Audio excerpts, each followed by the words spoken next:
თუ ემიგრაციაში ცხოვრობ, ერთხელ მაინც გიგრძნია, რომ ორ სამყაროს შორის ხარ.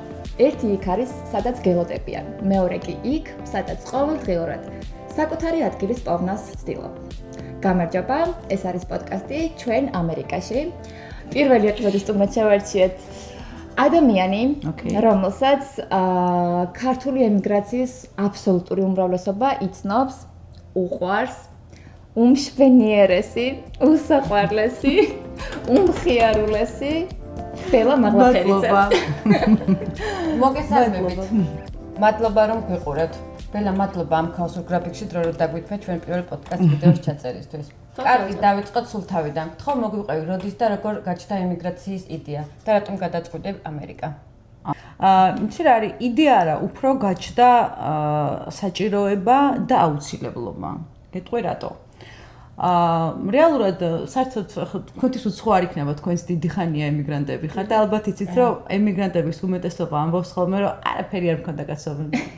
ეს კარგად ვიყავი. მაგრად ვიყავ. ეჭვიც ყველა კარგად ვიყავი და აუცილებლად რა კონდიციაში არ უნდა იყო აქ და ეხა ამ წამს რომ დაუბრუნდეთ ყველა ჩვენ უკან, ყველა კარგად ვიქნებით, მაგრამ იცი რა იყო, ჩემ შემთხვევაში იყო ის მომენტი, რომ მე ცოტა სპეციფიური სამსახური მქონდა. აქედან გამომდინარე, ჩემთვის ცოტა რთული იყო, მას შემდეგ რაც რაღაცა ცვლილებები შევიდა ქართულ მოკლედ შევეწირე ფინანსურ რეფორმას რა, რომლის საქართველოში გატარებულ ფინანსურ რეფორმას, რომელიც იყო მოსახლეობის რაღაც ნაწილისთვის კარგი ამ ჭარბუალიანობის ამბავში, მაგრამ ის სამსახური, რომელშიც მე ვმუშაობდი და ის კომპანია ეს იყო ევროპული კომპანია Green Finance, რომელიც ნუ გავიდა ბაზრიდან. შესაბამისად მე დავიწყე. უბრალოდ ცუდი რა იყო, იცი რომ ჯიბეში მედო ამერიკის ვიზა და ძალიან არ დამიწყია სამსახურის ზებნა. მე არ ვადანაშაულებ საქართველოს იმაში, კი. არა, მოდი ვიქნები გულწრფელი. წეგან შენ სიტყვა ნაღდი ახსენე და ვიქნები გულწრფელი, რომ ძალიან არ მიჩალიჩი, ასე ვთქვათ, მას შემდეგ რაც კარგი მსხვილ შემოსავლიანი სამსახური დავკარგე, რომ მე ვიცოდი რომ ამერიკის ვიზა ვქვა, თან მინდოდა ამერიკაში. ამიტომ მე ვერ ვიტყვი, რომ ჩემმა ქვეყანამ გამომაგდო და ასე შემდეგ. ჩემპრიად გადაწყვეტილება იყო და რაღაცა ესე დამოვედი. მადლობა რომ ესეთ თავისუფალ გარემოს მაძლევთ, რომ შემიძლია რომ მოვიწურყო. დღეს ბელა ჩვენი სტუმარიც არის და მასპინძალიც. მადლობა შენ. ბელა, მეორე კითხვას დაგისმევ. შეგიძლია გაიხსენო ამერიკაში ჩამოსვლის პირველი დღე? რა და ვაიმე, კი, როგორ არა. პირველი დღე იყო ზუსტად სტერეოტიპებთან ბრძოლის დღე, ხა აგიხსნით რატო? მე გადავწყვიტე რომ ამ პროფილში არ ვარ ლამაზი, ამიტომ ესე უნდა ვილაპარაკო. პირველი დღე იყო აბსოლუტურად ყველაფერი მახსოვს, ხო არ ერადები, რომ აბსოლუტურად ყველაფერი მახსოვს, დამხვდა ჩემი კლასელი და ჩემი Facebook-ზე მაგ ძალიან პატარა ჯგუფი და იქ რამოდენიმე გოგო იყო ამერიკაში მყოფი და ის ვიტყვები და რაღაცა გურამი და ლიკა დამხვდნენ და ჩამოვედი ჩემს მეგობართან და ძალიან საინტერესო იყო ჩემი ჩამოსვლა და ხა გეტყვით რატო, აი ძალიან ბევრი ემიგრანტისთვის შეიძლება ეს მაგალითიც აღმოჩნდეს და ვიღაცა თავის და ვიპოვოს, ან ვერ იპოვოს და ეწყინოს, რომ ასე არ მოიქცა თავის მეგობარს. ჩემთვის ამერიკა იყო როგორ ჩვეულებრივ სახელმწიფოს და უბრალოდ დროებით რაღაცა გადავიდა თამუნას დავურეკე ჩემს ასე ვთქვათ Facebook-ზე გაცნობილ ერთ-ერთ followers რომელთანაც ურთიერთობა მეგობრობაში გადამეცა და თამუნა ამერიკაში ცხოვრობს 10 წელია თამუნა სამნიძეზია საუბარი და მივწერო თამუნა მეუთხარი ამერიკაში მოდიარ და my home ჯირო არის საქართველოში ხო იცი საიტი რომ დაურეკა ვიღაცას გადაურიცხავ ფულს იქირავე ბინას და შეიძლება ჩამიგდე მეუთხარი my home ჯი თამუნა მეუბნება რომ social გინდა რაღაცა არ ვიცი მეუთხარი არაფერი არ მაგ ვიზა და გთხოვ ჩამიგდო თამუნა მოდი ჩამოდი ეს არის ჩემი სამართი 30 დონამ ბლეის ნიუ-იორკში ცხოვრობ და მოდი ჩემამდე და რაღაცას მოვიფიქრე და მიხვდა რომ საერთოდ სხვაგან დავფრინავდი. ნუ ვინც საქართველოდან გვიყურებთ, გაიტყვით რომ ამერიკაში ბინის დაქირავება ასე მარტივად არ ხდება. ანუ მე მგონი რამდენიმე დღით რომ იქირაო, შედარებით მარტივია და არა, Airbnb მუშაობს, მაგრამ ეხა ანუ Airbnb და კაი ცხოვრება ემიგრანტი ხალი ვარ არ დაგავიწყდეს. როგორი პოვნე პირველი სამსახური? ისევე მარტივი გეგონა როგორც ბინის დაქირავება? კი, მე გეტყვით, ერთი წუთი. ძალიან დიდი მადლობა, მართლა ძალიან გავიხსენი, ახლა გზნო უფრო ესეთი ზოგადად არც არ გადაცემაში არ ყოფილვარ და გეტყვით. მოკლედ მე მქონდა ეგეთი შეგრძნება, არა მოდი ვქნებ გულწრფელი, როგორ ვიცი ვარ ეგეთი რა. მე მქონდა ეგეთი შეგრძნება, იმიტომ რომ ნახე როგორ რაღაცა სულ მქონდა ესეთი დამოკიდებულება საქართველოსთან, რომ აი ჩვენ ვართ ყველაზე ჭკვიანები, ჩვენ ვართ ყველაზე მაგარი ტიპები, სადღაც სხვაგან ცხოვრობენ. ეხლა რომ ჩავალ, ჩვენ პალაჟენიას დავა. მე მგონია ტრამპი არის პრეზიდენტი, მაგრამ შვედსკაც რატო დამდებს, არ ვიცი. ხო და პირველ რო ჩამოვედი, მაშინაც ტრამპი იყო, ხო და როგორი, ანუ რატომ ამბობ ტრამპს, იმიტომ რომ მართლა ის წარმოდგენა მქონდა, რომ ეხლა მე ჩავალ ამერიკაში იქ თვითონავდა რომ ჩამოვალი წითელი ხარჯა ყველაფერი როგორც არის და რაღაცა სადღაც 2-3 თვე რა და უკვე იქ შემამჩნევს იქ დონალდი დიდებული ხდები და იმიტომ რომ ეხა მე ცოტა თავდაბლურად ვიტყვი რომ ახლა რაღაცა თავში ყვაფიდებს ესე მგონია ყოველ შემთხვევაში და ესეც მაგ და მიფიქრე რომ ეს რას ნიშნავს ხო და არაფერი, მაგრამ კარგი რა არის ისე თავიდანვე მივხვდი, აი რატოღაც აი არ ვიცი, მართლა თავიდანვე მივხვდი, რომ მეთქი ყველა გაჩერდი, ხე, შენი ყველაფერი, მართლა ესე იყო. ჩემი ყველა ამბიცია, ჩემი ყველა, ალაში აბსოლუტურად ყველაფერი დავტოვე აეროპორტში, დღემდე იქ არის. და როგორ მიხვედი ამ პროფესიამდე? საიმიგრაციო პარალეგალობას გულისხმობ. კი ბატონო. გეტყვი ძალიან მარტივად.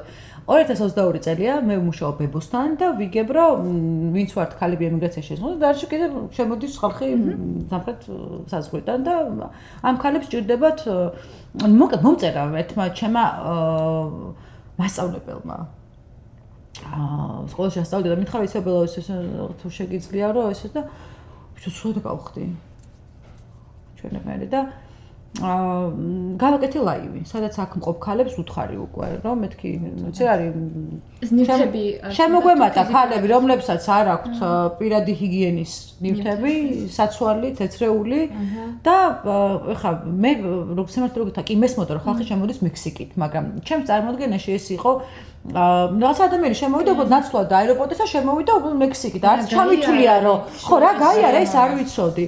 და მე გავიგე რომ ამ ხალხს მეგონა რომ ჩემოდნებით და ყველი ჩამომიდანი რაღაცა ვაბარებდი ხალხს მექსიკით მოთხარ გიხოცებინა ყვარი წამიხდა ხო და მე მივხვდი ეგრე არ არის რა და რომ დავა სტატუსზე და ლაივშიც გავედი რომ მეთქი ამ ქალებს დავეხმაროთ ხა იმიტომ რომ მივხვდი რომ ეს ხალხი ესე ფორსირებს შემოდის რა ყოველგვარი ამ პირადი ნივთების რაღაცების გარეშე ავაგროვეთ ფული და მე მინდა დიდი მადლობა გადაუხადო იმ ადამიანებს იმ ქალებს რომლებმაც თავის დროზე $10 იყო თუ $20 იყო მანდეს და იმ ახალ ჩამოსულ ეხლა რო ხოცავენ ერთმანეთს ადრე ეგრე არ იყო ხელი გაუმართეს და წავიყვან 1-2 ადამიანი, სამი ვისაც ჭირდებოდა რაღაცა მე ძალიან არ მიყვარს თოცა ადამიანს ეხმარები და რო გრეჩი ხას და იმას რო ყიდულობენ ხოლმე რა ქვია ბრიც, მაკარონს რა. მე თუ არ ვისაც ვეხმარებოდი, ყოველთვის მივდიოდი ხოლმე რა ვაკრიბავდი ხოლმე. ფულს ან სამსახურში არ სადმა დავაი ამას ვეხმარებით, მივდიოდი ხოლმე, კაი ძური არის, კარაკები და ადამიანს ისედაც უჭირს და ეხლა შენ კიდე მიაყარე ბრინჯი და კარტოფილი, ხო? რაღაცა თუ ეხმარები, კაი საჭმელი მიუტანა, შეკაი ადამიანი. ასე მიმაჩნია. ხო და ამასაც ეხლა ისინი არ მიყიდება თუ გრეჩი ხარ და რაღაცა. მე თქვა ამერიკაში ხარ, რა ვიცი, შეიგზენი, ქალი ხარ, რა ქალებს გვინდა ეს რა.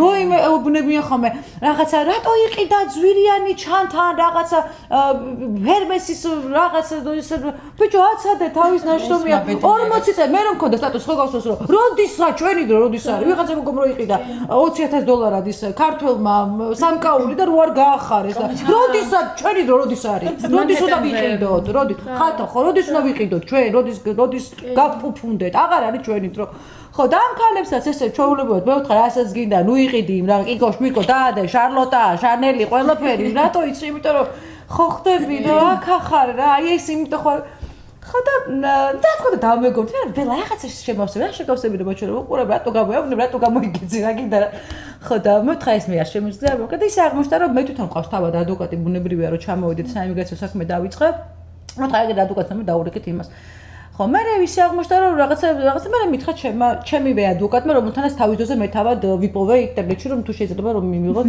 თქვენს კლიენტად ქმარი მოვიკვდა ხო და ეს არის რა ქვია ამ ადვოკატმა მითხრა რომ თუ შენ გაივლი სწავლებას და შესაბამისი იქნები certified paralegal მე მაქვს ოფისში ვაკანსია და შეგიძლია მოხვიდე ჩემთან ბელა რა იყო ამერიკაში შენი კულტურული შოკი ამერიკაში კულტურული შოკი არ მქონია, მე მქონდა რევერსული კულტურული შოკი საქართველოში დავბრუნდი. კულტურული შოკი რა არის ჩვენი მაყურებლისთვის ახსნით, თუ ვინმე არ იცის. რევერსული კულტურული შოკი არის ძალიან საინტერესო მოვლენა, როდესაც შენ ხარ შენ სამშობლოში რაღაც კონკრეტულ კულტურაში იზრდები.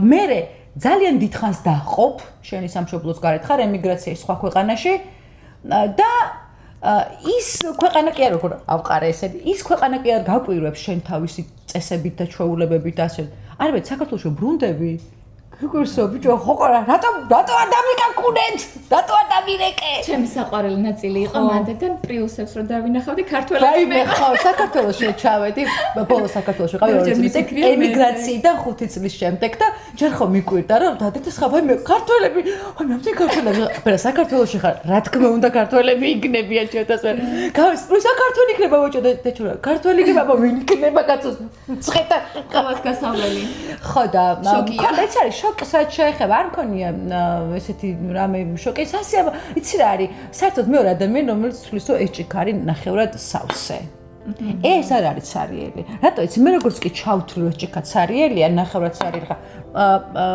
აზროვნების პროგრესი რა არის რომ თუ ჭიქა ცარიელია ამისი პროგრესი არის ის რომ ნახევრად ცარიელი თუ არის დაცარიელდება თუ ჭიქა სავსეა ანუ ამისი პროგრესი არის რომ გაივსება ამიტომ თუ კი მე ჩავთვლი რომ ეს ჭიქა არის ცარიელი ეს ჭიქა დაცარიელდება მე წყალს ვერ დავვლი და მოვკვდე მაგრამ თუ მე ვიტყვი რომ ეს ჭიქა არის ნახევრად სავსე ანუ მისი პროგრესი არის გაივსება წყალი რა არის სიცოცხლის წყაროა ხო დავლევ წყალს და გადავრჩები ამიტომ ძალიან მნიშვნელოვანია რომ როცა ჭიქაში ნახევრამდე ასხია წყალი აი შენი აღქმა იყოს რომ ეს ჭიქარი ნახევრად სავსე ამ რუბრიკის ბოლო კითხოს დაგისმევ და შემდეგ ეპიზოდს დავუთმობ ლელას მადლობა ამერიკა ისეთი აღმოჩნდა როგორც გეგონა ამერიკა ისეთი აღმოჩნდა როგორც მეგონა აუ რა კაი კითხვა გაგიკვირდება და 7 წელი ამაზე არ მიფიქრია ცუდი რა არის იცი რომ პირველივე ჩამოსვლაზე ცოტა უსამართლობა შევეჯახე და აი ამან დამინგრია შეხედულებები რა იმიტომ რომ ჩამოვედი პირველივე კვირასვე თამუნამ თავის ყოფილ დამსაქმებელს დაურეკა და იქ მუშაობდი მანჰეტენზე იყო ეგეთი კომპანია მეშვიდე ავენიუზე არის მაგას ეძახიან Fashion Avenues ეხლა რა არის ეს Fashion Avenues ეს იყო fabrics ნაჭრები ღილები რაღაცეები და იქვე კერავენ ადგილზე ზოგი ანუ არის წარმომადგენლები და მე ვმუშაობდი ეგვიპტურ კომპანიაში სადაც ქარხანა ქონდა ეგვიპტეში რა და მოკლედ დავდიოდით ბაიერებთან და ვაჩვენებით ამ ტანსაცმელს ეს ჩვენ შეკრებილი და აღმოჩნდა ეს ჩვენ შეკრებილი არ იყო რა მუშაობდი და მესამე დღეს გავიგე ამ კაცმა რომ მithყო H&M-ში ჩადიო ამოიტანე ეს ჩავედი ანუ მოიცადა რა street line დაიმახსოვრეთ street line ხო და ჩავედი ამოვიტანე ისინი ნუ ხარც მithყა ესე სტანდარტულად ეს ზომით მიდიხარ საერთოდ ბაიერთან და ესენი ამას თქვენი რა ქვია ეს მოაძერიო იარლიყები ოკეი მოაძერი ავაძრე H&M-ი forever თუ დავაყარი street line-ი და მე ვდივარ Louis Vuitton-ში ხუმრობ Louis Vuitton-ში რაღაცა რომელი რატო იმ კაცს ვა Louis Vuitton-ის ზედა და მაგიტომ ახსოვს რა ვისაც მივედით რომ ანუ ისე ვსივართ ან ტიპს ან მივხვდი რაღაც აფარისტების კომპანიო ჩემი გიყიდე ეს ისინი რა ბოდე ხო ბოდეები და ეს ტიპი უმკისებს ეს არის ეგვიპტური კოტონი და ეხა ეს ქარხანაში რაღაც და ჩუყურე მე ვთხე დღეს ვთხარ თუ შეიძლება რომ მომწეთ ჩემი ხელფასი არა ვერ წამოვედი მაგრამ რა ქნა იცი ანუ დღეში უნდა მქონდა ხელფასი $150 და ამ ადამიანმა მომცა $250 5 დღის ხელფასი ბოდიში 4 დღის ხელფასი. ხა მათემატიკური ტურნი რომ კი გეცოდინება და მოკეთ ყოველფერი ხა 250 ბერდება.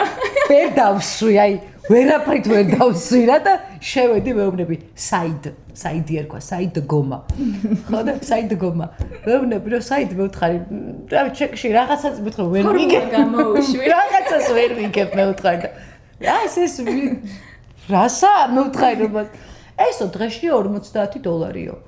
ხო და აი მაშინ დავიწყე პირველი ის მქონდა რა რომ მეთქი რა გინდა საიდას 150 ხო შევთანხმდით ინვოისებს გიძახავთ თქვენ ქვეყანაში ინვოისის გამოწერის პრინციპი ერთი და იგივე მთელ მსოფლიოში ხო ეხა ფილიალის მმართველი ვიყავი ბანკში და ბოლოს ბანკის დირექტორი ვიყავი და ინვოისი თუ ვერ გამომიწერია და ანგარიშის გადარიცხვა ვერ გამიგებდი რამეს ჩემს შრომაში შენ რამე დაინახე ხარვეზი რომ რაღაც არასწორად ჩავწერე რაღაც არასწორად გამოვწერე დაგიშავე პირიქით ვიღაც ტიპები რეკავე სად არის საიდი და მე პასუხობა რაღაცა ეგვიპტური აქცენტით რა იცით ბატონი საიდი ახლა რაღაცა მოლაპარაკებაზეა და ანუ ტიპს ვაправებ რა ყველგან რა და მეთქი რა გინდა აი გამოყევი ანუ მე შეთა ტყუილი ანუ ძალიან და მე არ შემიძლია რა ანუ მე მეტყობა სახეზე რო ვიტყვი და არ შემიძლია შენს ჩავარდები ვხალხო მდგომარეობაში და ამიტომ რამე ცუდი კი არ მეთქვი ამ კაცო ვერ მოვიტან ვერ ვეტყვი ამას რომ აი ახლა ეს ამ წუთას ჩამოვიტანე ეგვიპტიდან რა ვერ ეგვიპტური კოტონი ხო არის რაღაცები რაც არ შემიძლია და მორჩა რა და თან ხა ვეუბნები და ამ დროს მეწყება ეს ის რა.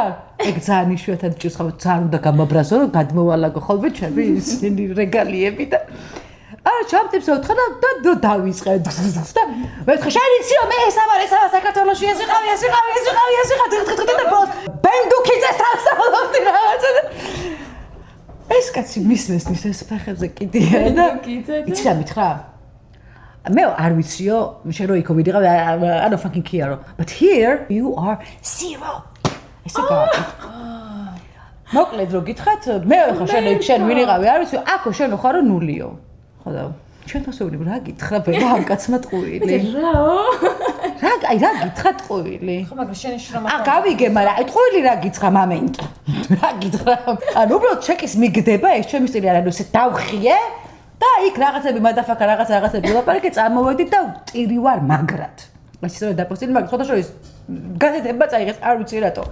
გამოვედი და გადავკვეთე იქვე შევედი ცენტრალ პარკში და ვზივარ და ვტირი ვარ სულ ამბობი ხო ბელა შენ გემართება ეგეთ რაღაცები მე კი არ მემართება მე ვამჩნევ უბრალოდ და ამისგან ვქმნი ვიმახსოვრებ და ვქმნი ისტორიას ვზივარ ვტირი ვარ და როგორ ტიროიც ანუ ვიზაზე ვადა მაკი და 5 თვე ხვდები როცა მინდა წავალ მაგრამ მაინც ვტირი ვარ რა გაწოლილი ვარ ამ იმაზე რა სკამზე და ვიღაცა მიტყაპუნებს რა და მეთქი ეს არის შენი ამერიკა ბელა ვაღლაფერიძე ერთი წუთი შანსების ქვეშ რა სიძახი ეხა როგორი რაღაცა იცო ეს ამარო დამიტყაპურა და მე რო ავხედავ არის ხადარკოვსკი არ ბერეზოვსკი არა ვიცი მაშინ რომ მასკი არ ვიცოდი ახალი ჩამოსული ვიყავი და ჯეფ ბეზოსი ეხლა გავიგე ის ხელო მოიყვანა ცოლად ნუ ესე მგონია რა რომ ეს ტიპი მეთქვის რატო ტირი ხარ ბელა ულაბაზესო და მე ჩამეხუტება და როგორ იცი რა ყველა პრობლემა რომ მოიხსნება ვშები შემოვიერთე და ჩემ ჩამოდა ქორწილი დავიგმე კარიბის ზღვაზე და კი კაცო ყველაფერი ისა ფართი გოგოები სულ ყველა რაღაცა კაბა იმასთან ტუბლები იყო მეფასმელი ეს და ჰოუმლესი რა ეს ჩემი ეს არისო სკამიო აქ მე მძინავსო და გადაგაკეთა რომ და მეთქი კარგი too much drama for today ეს არის შენს კითხვაზე ისეთი აღმოჩნდა თუ არ ამერიკა როგორც მეგონა აი ესეთი აღმოჩნდა როგორც მეგონა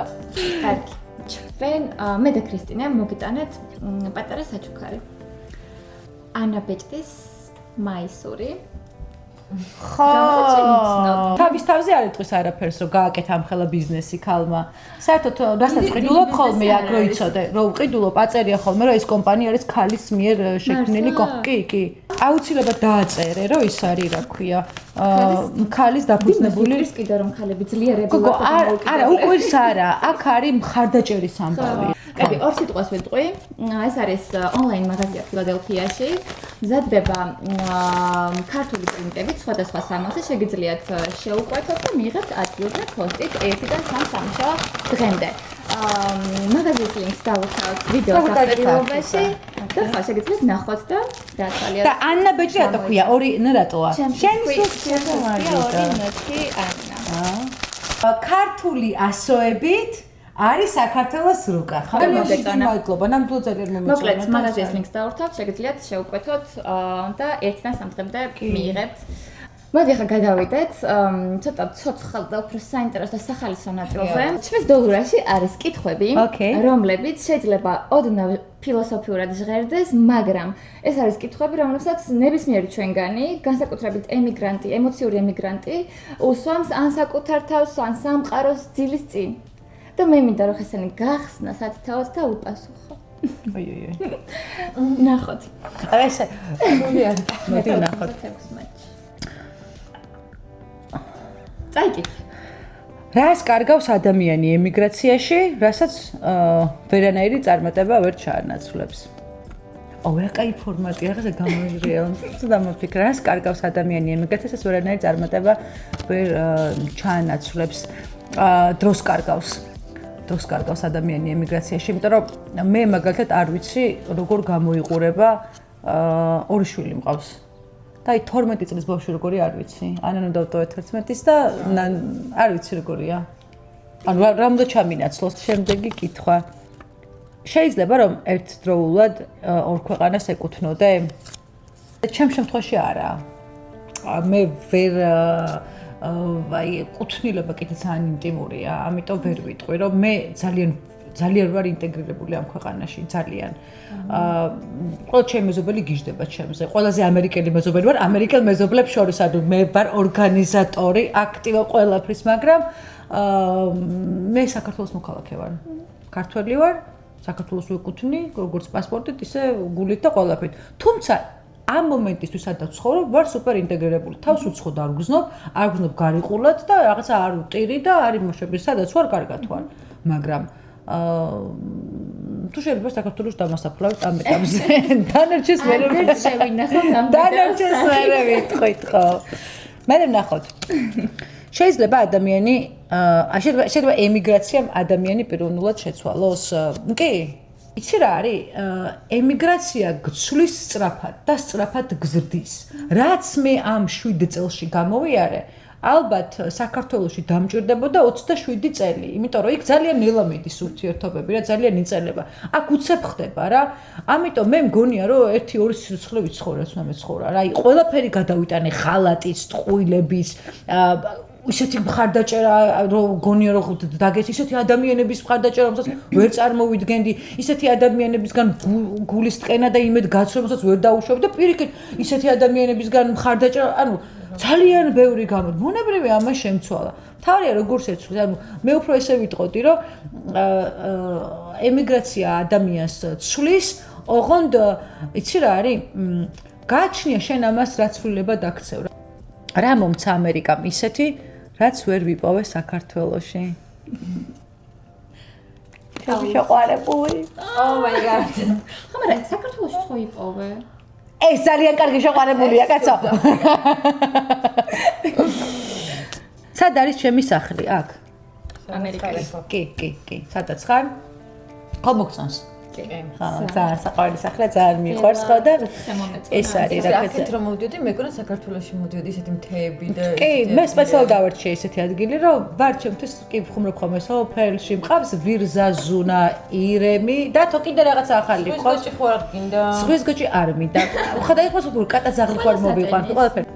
სახლი ადგილია თუ ადამიანები? კარგი გადასვლა იყო. ძალიან კარგი გადასვლა იყო, იმიტომ რომ გააჩნია აი სახლი ამ შემთხვევაში ჩემ შემთხვევაში არის ადგილი, იმიტომ რომ ადამიანები აქ მე ვარ მარტო.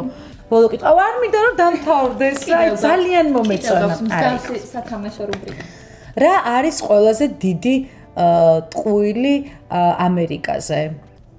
ამაზე ხარ მინდა სტანდარტული პასუხი გაქცე, თუმცა სტანდარტული პასუხი არის ის, რომ ფულები რო ხეზე იკრიბება ფულები ხეზე. ჩვენი ეპიზოდი დასასრულს უახლოვდება. გადავდივართ რუბრიკას სწრაფ კითხვებზე. შეგიძლია გასცე პასუხები ერთი ან რამოდენიმე სიტყვით. ოკეი. ბლიც. ვაი, მოგიდები. გროტა ის არის გადაცემა. ყველა კვირას მოდით ხოლმე ძალიან საზარებსაც არ პასუხო. ოკეი. ბელა თანაბარი შესაძლებელი რომ მქონდეს ორივე განსად დაისვენებდი. კალიფორნიაში თუ რაჭაში? რაჭაში დამყოფი არ ვარ. კალიფორნიაში კი, ამიტომ რაჭაში. ფილადელფია თუ მცხეთა? მცხეთა რა საკვირველია. მცხეთა forever. თარგეტი თუ კარფური? ქართული კარფური. ტარგეტი თუ კარფური? აუ კარფური! აქციები რა იცახვალ. ბელა ამერიკელი მამაკაცი თუ ქართველი? ქართველი არასდროს არ მქონია მიმოწერაც კი, ან რაღაცა ფლირტი ამერიკელ მამაკაცთან, never, არასდროს. ტეილორ სვიფტი თუ ნინო ქათამაძე? ნინო ქათამაძე, ტეილორ სვიფტს ვერ უსვენ. ბერა. ნინო ქათამაძეს ვერ უსვენ, მაგრამ მაინც ნინო ქათამაძე. მაინც ჩვენია. არა ნება ფრანკ სინატრა თუ ჯანსუღ კახიძე? იცი რა არის, მე ქართული კლასიკური მუსიკა ძალიან მიყვარს, მისადაც, ამიტომ იცი არის, ფრანკ სინატრა ძალიან ჯანსუღ კახიძე. არა, არა, იმიტომ რომ ხა ქართულები უნდა უპას, ხო მართლა Starbucks თუ ნალექენი ყავა? ნალექენი ყავა, Starbucks არ მიყვარს, იცის ყველა. ამან იცის და მაგითო იმას რა ქვია. მანქანაში ქართული მუსიკა თუ უცხოური? მანქანაში ქართული მუსიკა იშვიათად მაქვს ხოლმე ჩართული. იმიტომ რომ ის სტილი, რასაც მე ქართულ მუსიკას უსმენ, მოითხოვს ხო, აი ალკოჰოლს მოითხოვს რა. ამ ბოლო დროს მანქანაში მაქვს ჩართული სომხური, მე საერთოდ ძალიან მულტინაციონალური ისა. და ბოლოს ამერიკა თუ საქართველო? რა კუთხით? ამერიკა საქართველო. არა, საქართველო. განსაკუთრებით დღევანდელი დღის შემდეგ დილით რაც გამომიცხადა, რომ საქართველოში დაუბრუნდეთ უბინო ძვალი ბარად.